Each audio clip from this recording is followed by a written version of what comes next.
성경 마태복음 4장 12절에서 17절까지의 말씀 함께 보겠습니다.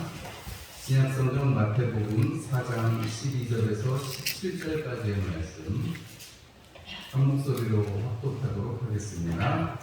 예수께서 요한이 잡혔음을 들으시고 갈릴리로 놀러 가셨다가 나사렛을 떠나 스불론과 납달리 지경 해변에 있는 가버나움에 가서 사시니 이는 선지자 이사야를 통하여 하신 말씀을 이루려 하시니라. 일러스되 스불론 땅과 납달리 땅과 요단강 저편 해변길과 이방의 갈릴리여 그덤에 앉은 백성이 큰 빛을 보았고 사망의 땅과 그들의 앉은 자들에게 빛이 비치었도다 하였느니라.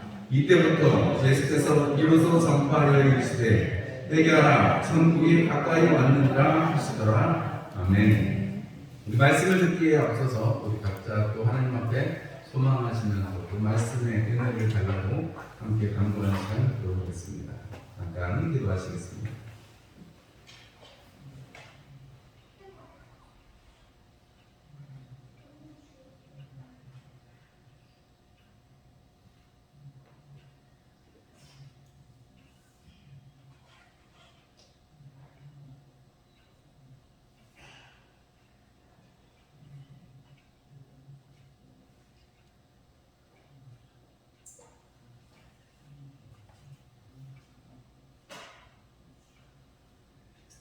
아멘. 우리 옆에 있는 분들하고 인사 나누시겠습니다. 반갑습니다. 사랑합니다.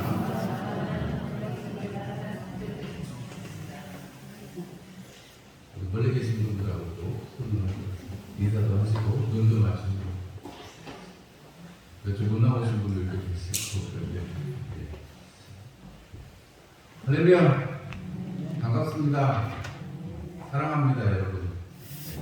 오늘은 종료주일입니다. 우리 교회력이라고 해서 1년을 52주를 나눠서 이렇게 절기라고 해서 교회력에 맞춰서 생활을 하는 그런 교회들도 있습니다. 우리 교회는 특별히 그렇게 교회력을 지키지 않지만 우리가 교회력에서 우리가 절기 중에서 지키는 게 있다면 부활절하고 그 다음에 성탄절이 있겠죠.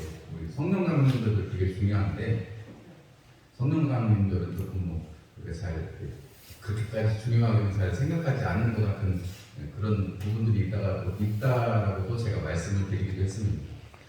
이렇게 절기를 지키는 유익은 우리가 그래도 1년에 한 번이라도 깊게 거기에 대해서 생각을 해볼 수 있다 하는 것이고, 절기를 지키는 것의 폐해는 습관적으로 그때 아니면 그거에 대해서 생각해 볼 일이 없다는 거예요. 우리가 지금 이제 내일부터 고난주간이거든요. 여러분들에게 제가 종이도 한 장 또 만들어서 나눠드렸는데, 예수님께서 십자가에서 하신 7가지의 말씀을 매일 하나씩 이렇게 묵상하실 수 있도록 여러분들께 제가 종이를 만들어서 나눠드렸습니다. 그래서 여러분들 집에 가시거든 이렇게 시간을 정해놓으시고 아침 먹고 하시든지 아니면 아침에 일어나서 하시든지 시간을 딱 정해놓으시고 일주일 동안은 교회에서 모이는 건 아닙니다. 집에서 시간을 딱 정해놓으시고 뭐 저녁 먹고 라든지 이렇게 시간을 딱 정해서 놓으시고 그걸 이렇게 쫙 읽으시고 거기는 기도 제목 가지고 기도도 좀 하시고 예수님의 고난을 좀 충분히 묵상하실 수 있는 그런 시간이 되면 좋겠습니다. 그리고 다음 주가 부활주일이에요. 그래서 우리가 함께 부활하신 주님을 기뻐하고 또 찬송하는 그런 시간들을 우리가 뭐 똑같은 예배입니다만 부활절에 이렇게 해서 우리가 지키게 됩니다. 우리가 사실 이렇게 지키면 1년에 한 번 그렇게 고난주간을 보내고 지금 사실은 사순절, 그래서 사실은 교회력에 의해서 이 부활절 전까지 40일을 지키면서 우리 육신을 절제하고 또 예수님의 고난을 많이 묵상하는 시간을 가지기도 합니다. 그런데 사실은 이런 절기들을 지키면 아까도 제가 말씀드렸습니다만 좋은 점도 있고 나쁜 점도 있어요. 1년에 1차라도 그렇게 충분하게 묵상할 수 있는 그런 장점이 있는가 하면 또 반대로는 그 시간이 지나면 잘 생각을 안 해요. 여러분 우리가 크리스마스 지나면 지금 여러분 캐롤 부르면 기쁘다 부르는 찬송하시는 분 보셨어요? 없어요. 별로. 예수님께서 이 땅에 오신 것만 해도 너무 눈물나고 감사한 일인데 우리가 사실 크리스마스 때 아기 예수 생각해보고는 그 다음에는 한 번도 생각하지 않아요. 그게 왜 그러냐면 여러분 그 절기에 맞춰서 생활을 생각을 하고 그거에 중점을 두면 그냥 우리가 마치 그냥 시간에 맞춰서 그냥 시간이 지나가는 것으로 여겨지기 때문에 그렇습니다. 바라기는 여러분들의 삶이 또 여러분들의 삶 속에서 하나님께서 말씀하시는 예수 그리스도를 우리 가운데 주시고 못 박으시고 다시 살리시고 또 하늘에 올랐다 이제 다시 오시게 될 그 모든 구원의 여정들이 여러분들의 삶 속에서 순간순간 생각나고 감사하실 수 있는 여러분들이 계시기를 주님의 이름으로 축원합니다.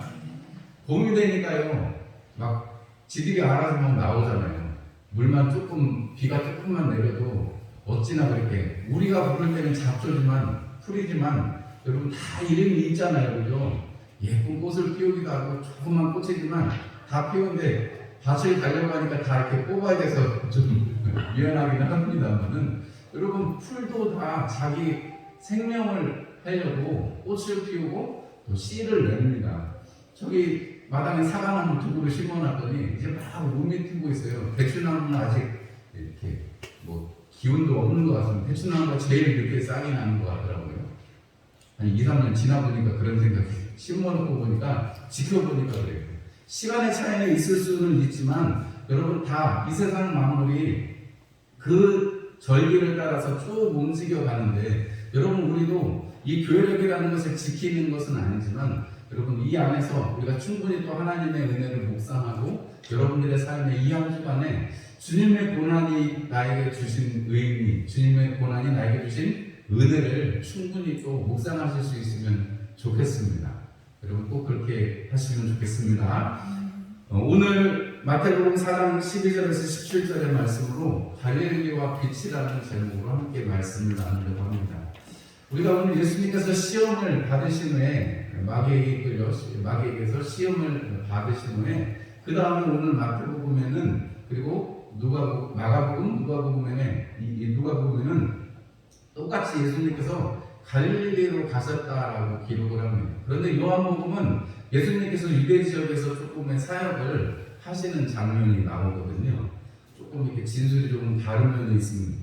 그런데 이 마태, 마가, 누가는 공관복음서라고 우리가 부르는데 이 마태, 마가, 누가는 특별히 마태복음에서 이 하고자 하는 말씀은 뭐냐면 하나님의 말씀을 이루시기 위해서 이 땅 가운데 오신 예수 그리스도시기 때문에 예수 그리스도께서 오늘 이사야에 있는 말씀을 이루려고 하신다라고 14절에 밝히 말씀하고 있잖아요.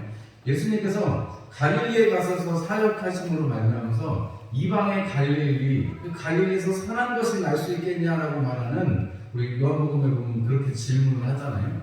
그 질문에 대답할 수 있게끔 해주시고 하나님의 약속의 말씀이 어떻게 이루어지는지를 친히 예수님께서 보이시는 것에 대해서 더 관심이 많았기 때문이라고 우리가 해석을 할 수가 있고요. 요한복음 3장 30절 말씀을 보면 세례 요한이 이렇게 말합니다. 그는 흥하여야 하겠고 나는 쇠하여야 하리라 그랬습니다.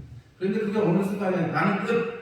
예수님이 이제 시작하세요 이런 게 아니고 예수님과 함께 요한복음에 보면 예수님과 함께 세례 요한이 같이 이렇게 사역을 같이 하는 그런 시간들이 나오거든요. 서서히 세례 요한의 시기는 줄어들고 그리고 세례 요한은 잡혀가게 되고요. 예수님께서는 점점 더 힘을 얻게 되시고 세례 요한의 제자들이 예수님을 따라서 예수님을 향해서 세례 요한이 하나님의 어린 양이다. 그러니까 예수님을 쫓아가는 자기 선생이었던 세례 요한을 버리고 세례 요한이 아니 저기 하나님의 어린 양이야 저분이야 라고 말하니까 예수님을 쫓아가는 그런 제자들의 모습도 나옵니다. 그래서 우리가 오늘 이 말씀 속에서 우리가 분명하게 알 수 있는 것은 예수님께서 이러한 일들을 행하시는 것, 갈릴리로 가시는 것 자체가 하나님의 약속의 말씀 그리고 예언된 말씀을 이루고자 하신다는 것입니다. 여러분 우리 마음속에 혹은 신학기가 돼서 학생들 이렇게 생활을 시작해 보면 지금은 그런 거 많이 안 하는 것 같아요. 근데 예전에는 왜 가운 적어보세요 이런 얘기 많이 하잖아요. 가운 그래서 그 집에 가운을 뭐 급조해서 내기도 하고 하는데 가운이라든지 이런 우리가 좌우명 여러분들은 어떤 좌우명을 가지고 살고 계십니까? 그런 것이 있다 그러면 우리가 그것대로 살려고 애를 많이 쓰게 되잖아요. 내가 어떤 생각을 가지고 있으면 그 생각대로 살려고 애를 많이 씁니다. 저는 예전에 좌우명이 바보처럼 살자 했어요. 바보처럼. 힘든 일이 있어도 해볼래 하고 좀 뭐 안 좋은 일 있어도 해볼래 하고 좀 이렇게 긍정적으로 살아보고 싶어가지고 바보처럼 살자 그랬는데 제가 눈치가 빨라가지고 바보처럼 안 살아지더라고요. 그렇게 애를 쓰고 막 그렇게 바보처럼 살고 막 이렇게 뭐 많이 주고 사람들이랑 친하게 지내고 뭐 그렇게 많이 관계를 가졌는데도 여러분 제가 저 스스로 바보처럼 살려고 노력 많이 했는데 물론 그렇게 사라진 부분도 있습니다만은 제가 죄악된 인간인 제가 가지고 있는 한계는 저거 바보처럼 살지 않고 저를 위해서 살아요. 바보는 자기를 위해서 살지 않거든요. 바보는 이래도 좋고 저래도 흥인데 그게 안 되더라고요. 왜 그러겠어요? 그냥 인간이기 때문에 내가 한계를 가지고 있기 때문에 그렇습니다. 그런데 예수님께서는 이 땅에 오셔가지고 이미 수백 년 전에 하나님께서 선지자를 통해서 예언하셨던 그 말씀을 이루시기 위해서 오셨고 또 갈릴리로 가셨다라고 오늘 마태는 기록을 하고 있습니다. 예수님께서 갈릴리로 물러가셔서 가버나움에서 사셨다라고 말씀하시는데 갈릴리 호수가 이렇게 하프 모양으로 생겼거든요. 그래서 긴너렛 이렇게 표현하기도 하는데 뭐 삼각형이라고 만약에 말씀을 드리면 북쪽에 가운데쯤에 있는 도시가 가버나움입니다. 그래서 이 가버나움은 지금도 도시가 뭐 도시라고 하긴 좀 뭐하고요. 지금은 그렇게 마을이 크지 않고 그냥 유적지만 이렇게 조금 있는 그런 동네인데요. 이 갈릴리 그리고 가버나움 그리고 그 주변으로 벳세다도 있고 고라신도 있습니다. 예수님께서 사역하시는 대부분의 시간을 이 갈릴리에서 보내시게 되는데 가버나움도 그렇고 벳세다도 그렇고 고라신도 그렇고 예수님께서 말씀하시기를 내가 너희들에게 베푼 이 기적과 이 은혜면 정말 소돔과 고모라도 돌아왔을 텐데 이런 말씀을 하시는 거 혹시 기억나시나요?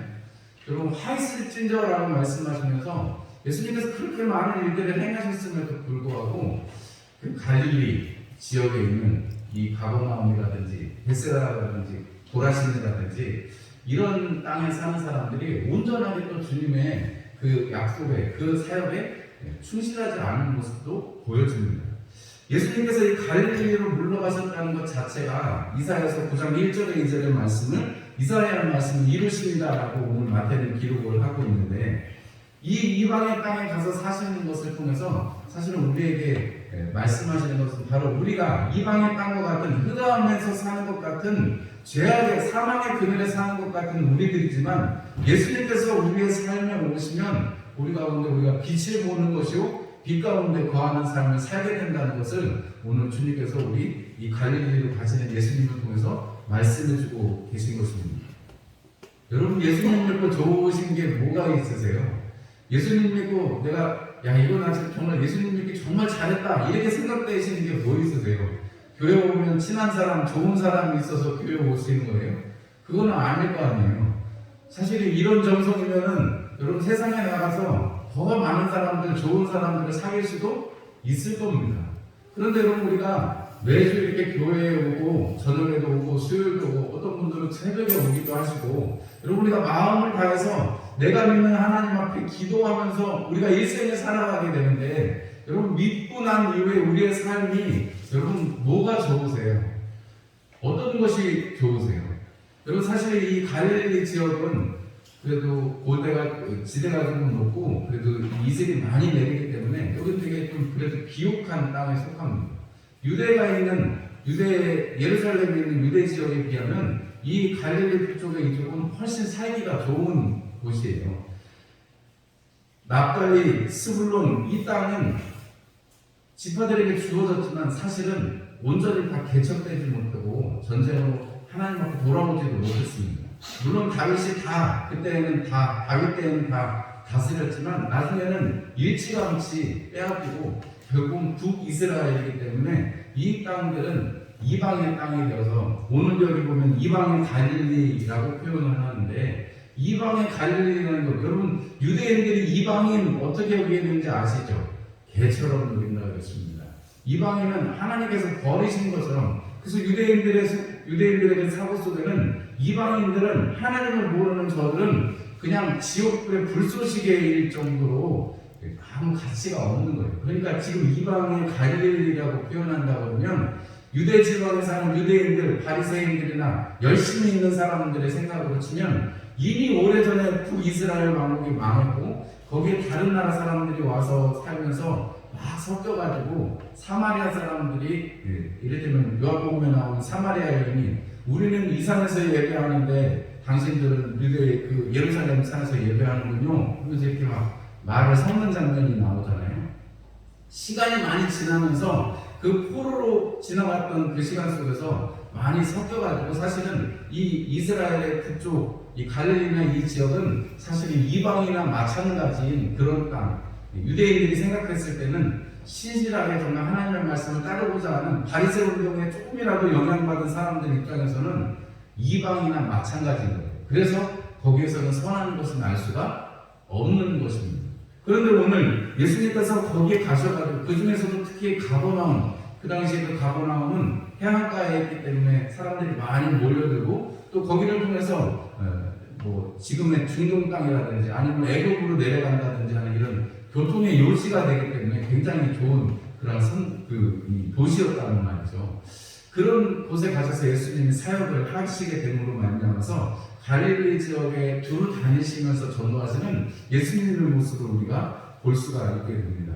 예수님께서 복음의 열정을 가지고 그렇게 끊임없이 사역하시는 것을 보면 하나님의 은혜가 얼마나 큰 것인지, 사실은 유대 지역에 가면 어떻게 해서든지 예수님을 트집 잡으려고 하는 바리새인들이 있고 사두개인들이 있고 그렇게 유대인들이 있습니다. 서기관들이 있습니다.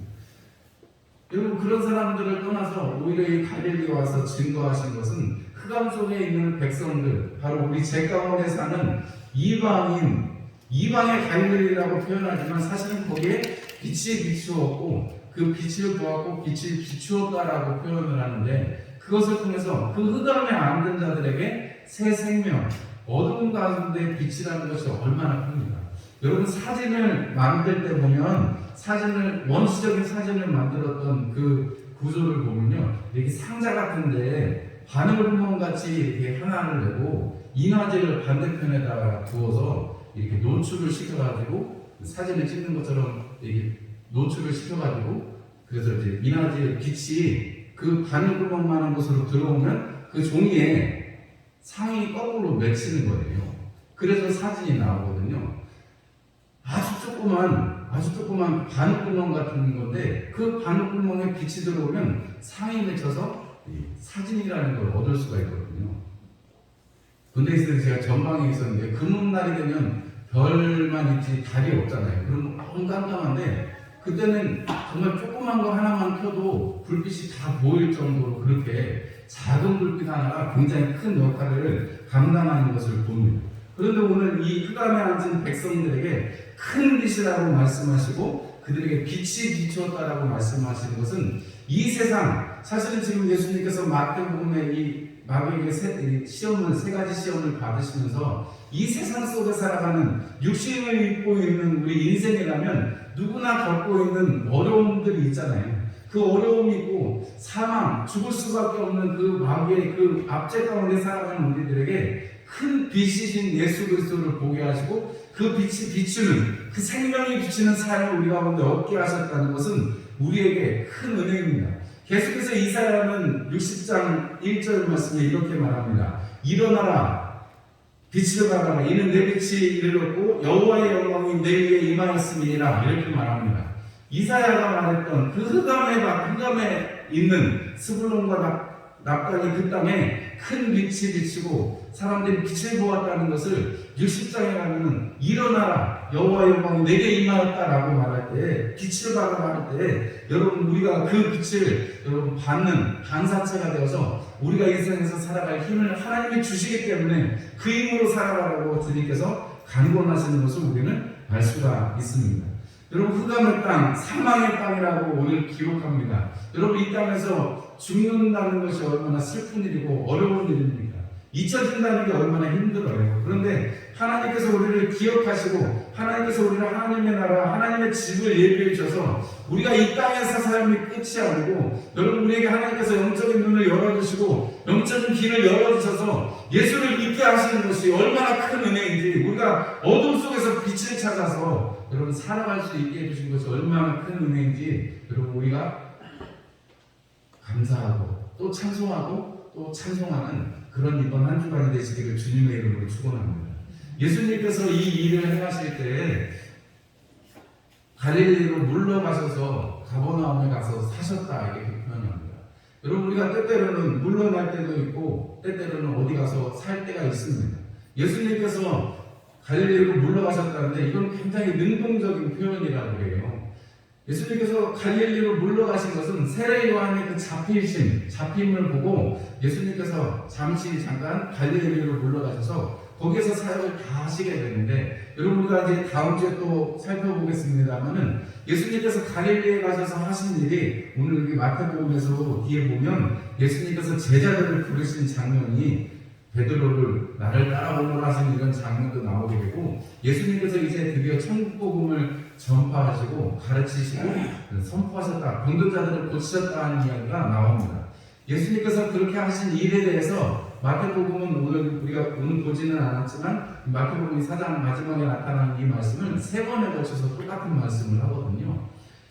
예수님께서 이 갈릴리에 오심으로 말미암아서 예수님께서 하시는 일이 있습니다. 그것은 무엇냐면 함께할 제자들을 세우시는 것이요. 그리고 예수님께서 이제 시작하셔야 될, 물론 요한복음에 보면 유대 지역에서도 하셨습니다만 회개하라 천국이 가까웠느니라 라는 그 말씀을 통해서 우리가 하나님 나라를 살아가는 사람들이라는 것을 기억나게 하시고 그 안에서 능력으로 살아가라고 하시는 것입니다.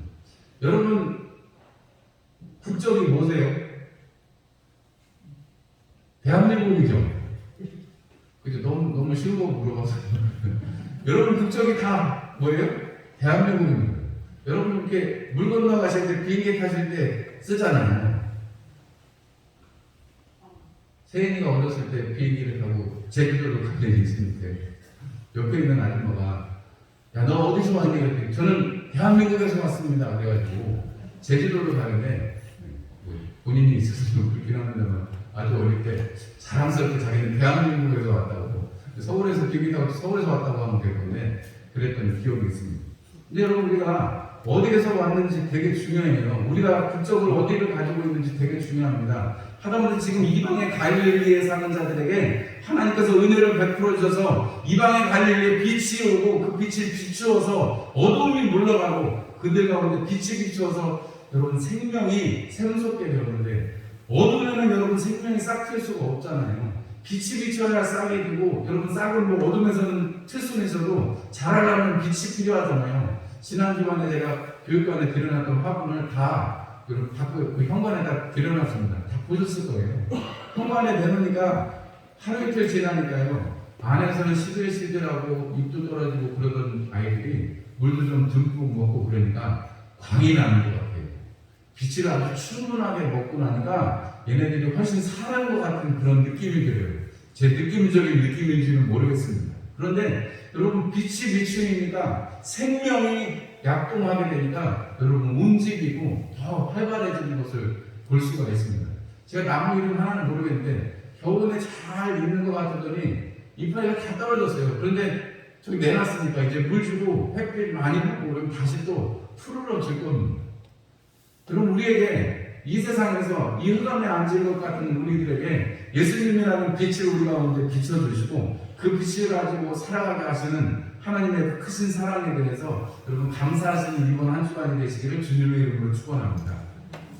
예수님께서 오늘이 종료주일인데 종료주일은 예수님께서 예루살렘 성에 입성하실 때 왕과 같은 모습으로 나귀를 타셨지만 그 모습으로 왕으로서 호산나 우리를 구원하소서 하는 사람들의 그 외침 속에 예루살렘으로 들어가시는 것을 기념하는 주일입니다.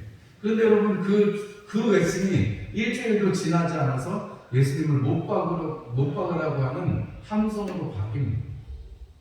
아니 방금 전까지만 해도 예수님을 환영하고 예수님을 우리 왕이라고 했던 사람이 우리 왕으로 삼으려고 했던 사람들이 예수님을 못 박아달라고 소리칩니다.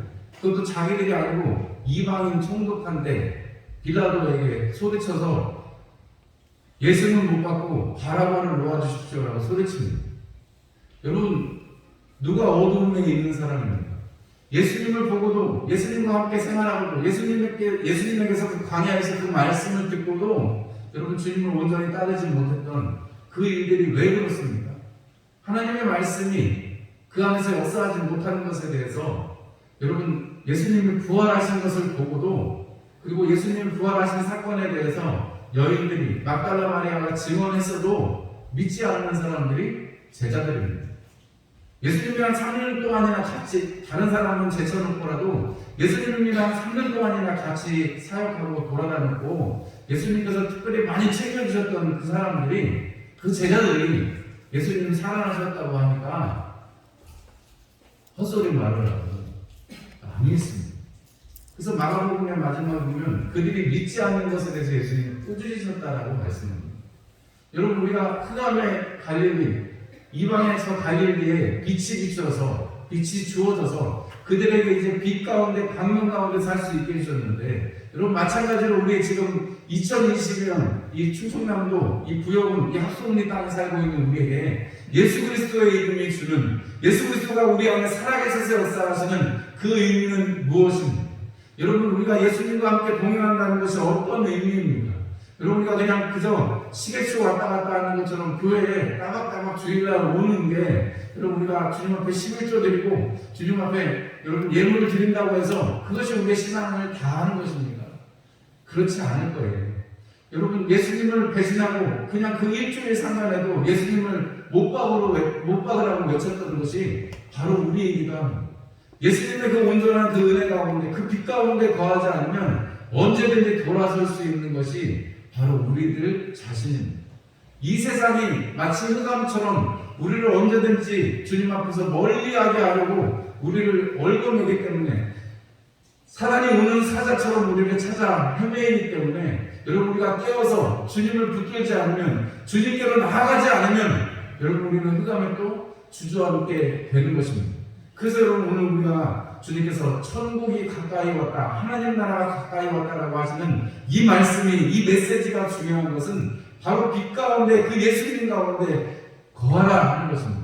여러분, 이것을 다른 말로 표현하자면 깨어있으라 라는 말과 똑같다고 표현을 드릴 수 있겠습니다.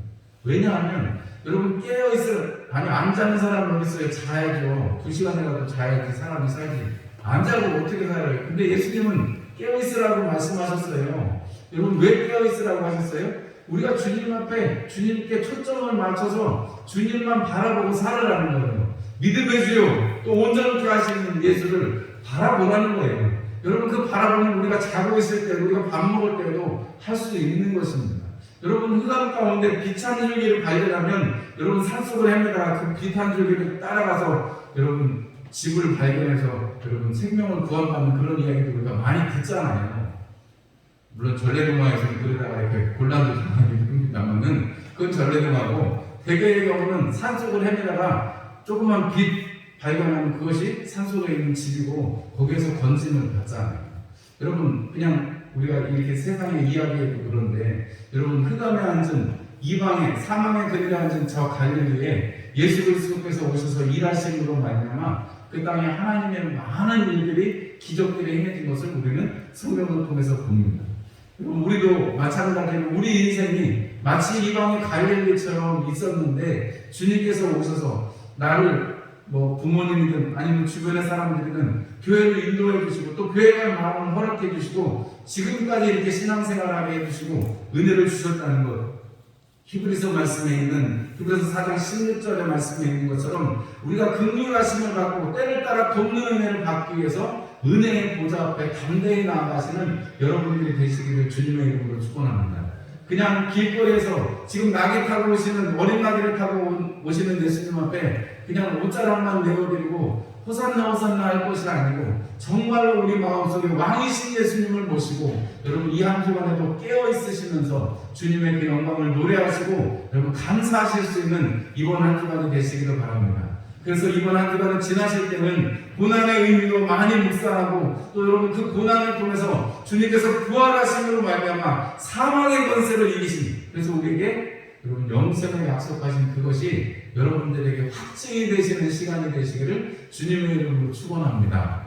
여러분 이 한 주간에 그런 기쁨으로 살아가시기를 축원합니다. 우리 함께 찬송 드리겠습니다. 찬송 134장 찬송 드리겠습니다.